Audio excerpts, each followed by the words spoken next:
What's up, people? It's your man, Urban Level, coming from your mama's automobile. I took it, you know, she's looking for me right now. You know, Christmas is about to come upon some of you guys. And, you know, right now she wanted to sell this automobile, and I told her no, so I went hiding. And I'm just looking around, making sure she's nowhere in my sight before I drop this video, but I'm going to drop it anyway. So here's my thing. Here's my take. We play the Warriors. Now, I made a video a while back stating that one thing about the Warriors, one thing about the Lakers versus the Warriors is that the Lakers, Lew Walton, because he knows the blueprint of the Warriors, is the main reason why they play them hard. So let's make sure we take that in accountability. That's the main reason why they play them guys hard. Other than that, you know what I'm saying? Like, if you look at the scenario, you know, they got, you know, they know how to play the Warriors. Now, the thing is that really upset me is this. Number one, first quarter. Now, Kuzma, remember, Kuzma just dropped 38 points last game. This game, the first quarter, they totally ignored him. They didn't even go to him. They didn't do anything to get him going. And that's my thing. That's the reason why I say I'm kind of like, Luke Walton kind of obsessed me a lot because he showed favoritism. And yeah, I'm going to say it, and I think a lot of fans don't want to hear that, but I'm going to keep it real 100.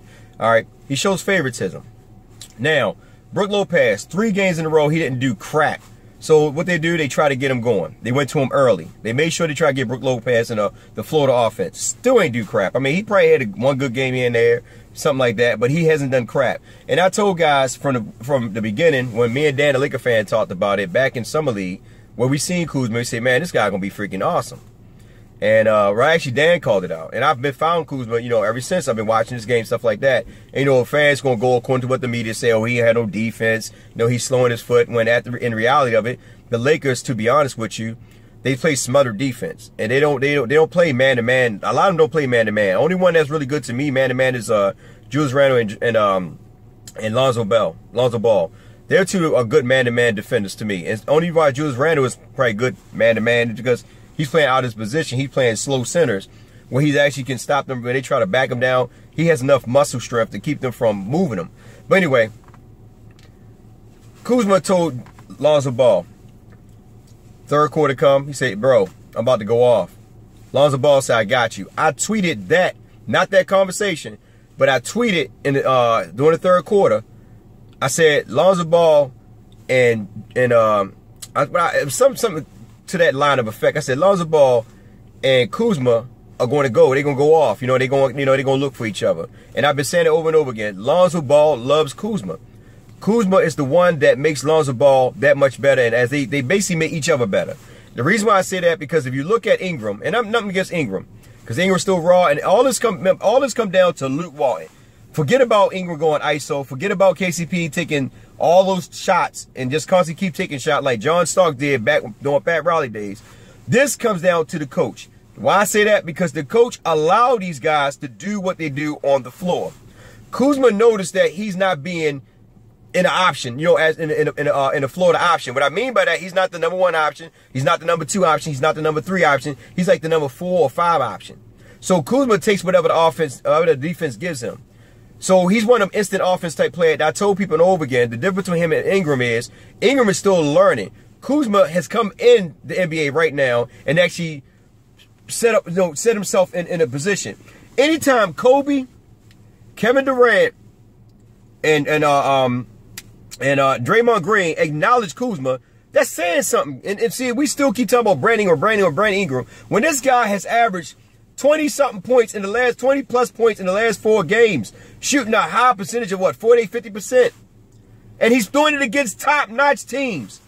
Top-notch teams, and people still say, oh, well, you know, Ingram will be a stud. Listen, Ingram right now, yeah, he might be a stud in the future, but right now at this point in time, Kuzma is the Jiznit.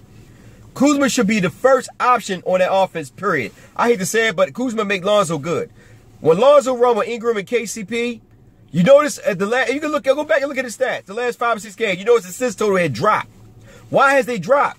Because he was getting most of the assists from Brook Lopez or Larry Nance, or when KCP is knocking down jumpers. But KCP and Ingram, they have a habit of putting the ball on the floor. They don't take spot up shots. They have putting the ball on the floor, so they put the ball on the floor. It kills the offense because now the offense stands around and they wait to see what's going to be the outcome of what they're going to do. Ingram always rolling to a certain size. They know it. They know how to play Ingram. That's why he's constantly getting all these blocks. In the last couple games, he's getting blocked. Now, keep in mind, a lot of these teams do not have no big quality centers. These are freaking small forwards and forwards that's blocking his shots. because he goes to the rack uncontrollable. Once he establishes himself, he will be better. But right now, at the point in time, he's only 20, so he's still raw. That means he's still got a lot to learn, especially in picking and choosing his spots. You know, you don't always have to go to the basket, especially when you're not hitting free throws. You can take the jump shots. Kuzma, at this point in time, is picking his spots. He got a nice little low post move. He's basically making the hook shot very effective. He know how to shoot outside, and he got the inside game. He can post up. He can do a lot. But we keep talking about, oh, well, Ingram's going to be better, this and that. I don't get into those controversy. I don't get into that stuff, you know. I'm looking at what we got right now at this point in time. What fits the offense, the flow of the offense. Not when somebody become ISO and they take everybody out the game. We don't have Kobe no more. And we don't need no type of Kobe-type players right now at this point in time. We have a star player. I told people over and over again. When the Lakers sit there and say, well, Michael Jackson, oh, man, Thriller. When Magic Johnson and Luke Walton sit there and say, we don't have a star player, what you're basically doing is you're killing the morals of the players. You're making them believe in their mind that they're not star quality players. Then you hear the fan base start saying it. Oh, we need a superstar. We need a superstar. People, this guy just dropped, what, the last 5 games or whatever, 20-plus points. And keep in mind, there's no play call for Kuzma. Kuzma making all these plays on his own. That's why when he told Lonzo, I'm going to go off. You know, and Lonzo said, I got you. Why? Because he knew he wasn't getting the ball in the first half. He wasn't getting no touches. The same time we went in overtime against the Warriors the first time. Wasn't getting no touches. He only got 2 touches in the fourth quarter and the fourth quarter and overtime. The third quarter he took over. What happened? Him and Lonzo brought the team back. Remember, they were down by 20-something points. Lonzo started hitting off early in the game. Then he started bringing the team back. He started putting the ball on the shoulder. Him and Kuzma. Then Ingram and everybody else started flowing off of that. But here comes Luke Walton, giving Ingram the ball, letting Ingram bring the ball down, letting Ingram make this decision, make that decision. KCP running to the top of the key, shooting the 3. 3-on-1, you shooting the 3, you shooting the jumper when you should be trying to get somebody else involved. Now it's getting dark out here. I had to pick somebody up, but I have to finish real quick. So, like I said, KCP, he's shooting jumpers, doing all this and that. And my main thing is that at the end of the day, Luke Walton didn't pull him out. Instead, he states that, well, you know, that's KCP. Sometimes he hit him, sometimes he don't. But here's my problem with that. When that's Kuzma, the first thing you say out your mouth is like, you're taking too many shots, get everybody else involved. So then he told Jordan Clarkson. And I think that at the end of the day is that the fairness have to be across the board. You can't pick and choose who you like and who you don't like. You know, yeah, because right now Kuzma's getting all the hype. You know, at the beginning when he was getting all the hype, you know, first thing Luke Walton pointed out, he got to play better defense. But what about Brook Lopez? Brook Lopez wasn't playing no defense, but you ain't point that out. You know, it's like Ingram, for example. Ingram, you know, and I'm not beating up on Ingram because I like Ingram. But I think, like I say, he's 20 years old. Eventually, over the course of time, he will get better. But Ingram, you know, he's not our go-to player right now. He can get shots and all that. You know, he can get to the basket. But once people figure out his style of play, they can actually counter that. It's the same with Julius Randle. Julius Randle, and it's another thing too, and I'm getting dark. I know y'all can't barely see me, but y'all can hear the conversation. It's the same thing with Julius Randle. When Julius Randle gets the ball down low, right, a lot of time the passes are a little bit too late. That's why I want Lonzo Ball had the ball, because the majority of the time when Lonzo Ball gets Julius Randle the ball, he gives it to him when there's only one player on-on-one with Julius Randle wide open. A lot of time, most people dump it off Julius Randle because they're either in trouble. So they dump it out to Julius Randle to give it to Julius Randle. And then what y'all fail to realize, fans will say, well, he need a pass. When they give Julius Randle the ball, he got 3 guys on him. By the time they pass him the rock sometimes. They smother him. You cannot, it's kind of hard to make a pass with 3 bodies trapping you. If you don't believe me, go back and look at the Chicago Bulls back in the 90s when Jordan and all of them used to run that. Him, Horace Grant, and Scottie Pippen used to do that all the time. They used to put a triangle trap around people to prevent them from making that pass out. So they trapped Julius Randle to keep him from making that pass out. That is a bad decision making by the person who passed Julius Randle the ball. You cannot pass out with 3 guys surrounding you in a trap. So you have to understand and realize that. I know a lot of times we get frustrated. We don't look at things at the surface level. We just say, oh, he should have did this, he should have did that. A lot of times, like when Julius Randle bring the ball down, that is Luke Walton. That's not Julius Randle. Luke Walton allows Julius Randle to bring the ball down. So when people say, well, Julius Randle need to start getting the ball at the top of the key, you need to stop doing that, that is Luke Walton. When they switch, the quick switching, and I've been saying this over and over again, that our guards, even KCP, and Lonzo Ball can play man-to-man defense. I think Lonzo Ball is still better, in my opinion.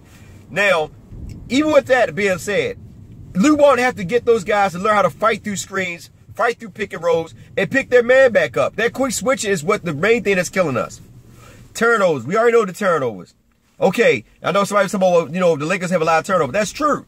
But most of the teams have just about as many as we do. They might have not like 21. They'll be up there like 12 or 14. The biggest thing is that the Lakers do get back on defense to capitalize, so they don't score off the turnovers. The opponent team don't score off their turnovers. So it's not that bad. The free throws always been the thing that's been killing it. That's been the Achilles heel, period. The Achilles heel, I say ill. Achilles heel that been hurting the Lakers. You know, the free throws. If the Lakers in every game would hit at least 80% of free throws, we win 6 out of those 20 losses or 19 losses, what we have. We win 6 out of them. And we are a 500, over 500 team. That's simple put. And we'll beat some of your top-notch teams. But, like I said, a lot of things that's going on with the Lakers, it comes down to coaching. Now, I'm saying get rid of Luke. No, I'm not saying get rid of Luke. Luke is still young. He's inexperienced. Remember, this is only his second year as a head coach. Yeah, he was under Steve Kerr, but let's be real. Steve Kerr, they got a whole bunch of star players. Anybody can coach them star team. You know what I mean? So we jumped the gun. We got Luke Walton. He's here now. We deal with it. But at the same time, we learn how to fix it. And I'm hoping that Luke Walton won't be stubborn and say, you know what? Let's continue to run through Brandon Ingram and KCP, because KCP is taking more shots than anybody on that daggone team, and he got the worst field goal percentage. That's no point on that starting five for him to take the most shots. And I know he's a shooting guard, but they didn't get him to be a shooting guard. They got him to be a defensive specialist. If you look at a lot of teams might have, you might have one guy that's going to do the dirty work. Every team going to have one guy to do the dirty work. KCP is supposed to be that guy to do the dirty work, defensive-wise. Your score is supposed to be Kuzma, Ingram, Brook Lopez. That's how it's supposed to be. And Larry Nance, because, you know, they put Larry Nance in well, Larry Nance is not in the starting spot. I mean, well, he's starting. But actually, it should be Kuzma, Ingram, and Lonzo Ball, and and Brook Lopez. Brook Lopez supposed to be the main ball. Really supposed to be Brook Lopez and Ingram from the starting five. That's how it's supposed to be. And then KCP, and then so on and so on. But now that we got Kuzma starting, now, and this is my thing. When Brook Lopez come back from that week of injury, he gonna put that dude right back on the bench. And you cannot sit here and tell me that this guy ain't doing the same thing Byron Scott doing. But yet we sit here and we act like, oh, well, you know, it's the players. The only thing the players are not doing is free throws. That's the only thing they really doing. Turnovers, because they run up tempo. A lot of you putting the wrong guys in with the wrong players. Like I told y'all before, Lonzo Ball in that starting five is not good for him. He need Kuzma, man. Kuzma is the best player that actually complement Lonzo Ball's gift. The rest of them guys, they don't, man. Like I said, they put the ball on the floor. They try to create instead of just taking the shots when they open. They like contested shots, going to the rack, getting fouled, which ain't nothing wrong with it, but they can't hit free throws. And it's the same thing over and over again. But all in all, we still play pretty good against the Warriors, like I said, because they are the Warriors, and we kind of know that offense. I mean, the offense, because Luke Walton was there. You know the blueprints. It's common sense. You know what I mean? You both are playing good. The only problem is we're never going to get over the hump of beating them until Luke Walton take advantage of the mixed matches. What I mean by that, you ain't supposed to go small ball against the Warriors. The Warriors are known for small ball. Should have been a big man in, you know what I mean? And let the big man, you know, beat them down low. Make them play defense, you know what I'm saying? You don't get the Warriors, the Warriors ain't playing no type of defense. You know what I mean? They know what you're going to do. You know, Ingram, they know they had no answer for Kuzma. Kuzma should have been the main attraction in the first quarter. His first 2 games against the Warriors, he freaking dominated, dude. And you heard Kevin Durant say that boy's a problem. But yet, fans still say that Ingram's the best player on the team. Oh my gosh, man. I don't know. I mean, and I already said with y'all about my, my take on, about him and Ingram age-wise. I broke that down in my last video. I'm just saying today, at this point in time, Kuzma should be the #1 go-to guy. Not Brook Lopez, not Ingram. Ingram is good, but let Ingram flow through the flow of the offense. Ingram play much better when he's flowing through the flow of the offense. When you put the ball in Ingram's hand and make Ingram, decide on doing things, that's when Ingram becomes a problem upon himself, because he overthinks stuff when he don't need to. But you gotta remember, the dude's 20 years old, and you putting all that pressure on the 20-year-old. He's not ready for that torch yet. This is the main reason why the Mamba, Kobe, took Kuzma on his wing and sat down and they had dinner together. He didn't ask nobody else. I mean, he called him on the phone, but he took Kuzma on his wing because he seen something that, that everybody else don't see. He know what he got. And he probably told Kuzma, I would like to be at that meeting. I ain't gonna lie to you guys. But he probably told Kuzma, look, it's gonna be certain times where they don't go to you. You got to make it happen. You got to think about it. When Kobe came to LA, he wasn't the #1 player. You know what I mean? You had Nick Van Exel and all them guys. Eddie Jones and all them. Remember, he was coming off the bench. And he took, and when he came in, he took advantage of it. He took advantage of it. That's right, we told Kuzma, like, look, It's going to be time where they don't need call no plays for you. You got to take advantage of it. You know what I'm saying? 'Cause at the end of the day, listen, if the Lakers let you go or they lose you, they're going to be over. There'll be 30-something plus teams that are going to freaking give you a freaking $100 million contract. Right off the bat, he's still young. Like I said before, he played a hell of a defense in that last 5 minutes. When in the third quarter, 5 minutes, a lot of people didn't really pay attention to it. When he got the block, put his hands in there, got the made the loose ball so he can get the steal. He played pretty good, man. I'm telling you guys, at the end of the day, man, listen. I love my Lakers, but I'm not going to be biased and say, okay, this guy bad, this guy. I just know what we have as talent right now. And like I said, Julius Randle had, what, 21 points, something like that? Killing, man. But like I said, it all goes down to how we run that offense, man. Like I said, in mixed matches. You know what I mean? It's a lot of things that you could have did. He could have pulled KCP out, brought Hart back in, or brought Jordan Clarkson in. Brought Hart back in and let Hart play defense. Hart played better within the Florida offense than freaking KCP. When you got Kuzma, Ingram, and Lonzo Ball killing, you don't need a full person trying to take more shots now. It doesn't even make any sense. You bring somebody in that's a defensive stopper and put them on somebody to actually D him up. Josh Hart is not a bad defender. You know what I'm saying? So you can do so much. But like I said, the switching on and off, we constantly keep doing that. But, it is what it is, man. It was a good game. The Lakers still play Golden State Warriors good. These last 4 games, man, we played pretty good. We played pretty freaking good. And I keep telling guys over and over again, we have a squad, man. We have a squad. Everybody keep talking PG-13, PG-13, PG-13. Look, Kuzma only 22 years old, dropping points at PG-13, wasn't dropping his first year in the league. Like, come on, y'all. Stop that bull crap, man. Dude averaged 17 points a game. Shooting almost 50%. If he is shooting 50%. Grabbing almost 7 boards. You know what I'm saying? The guy's a freaking beast, man. All you got to do is work on his footing when you're playing defense. And I'm not even going to criticize him on his defense because there's sometimes we have breakdowns. We got some of the best defensive players like KCP, for example, who get broken down a lot. You know what I mean? He'll let the player go right past him for an easy layup. I watch the games.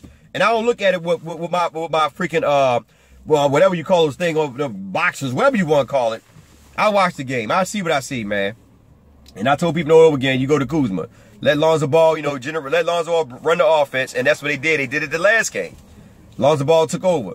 The game before that, he took over because he seen what freaking Luke Walton's doing. You let Ingram run the offense when you shouldn't even bring the ball down. Not all the freaking time. Him and Julius Randle. The reason why they got Lonzo Ball was to control the flow of the offense. Not to become an off guard and watch Ingram, make plays. That's not happening. Lonzo Ball is the man that make plays.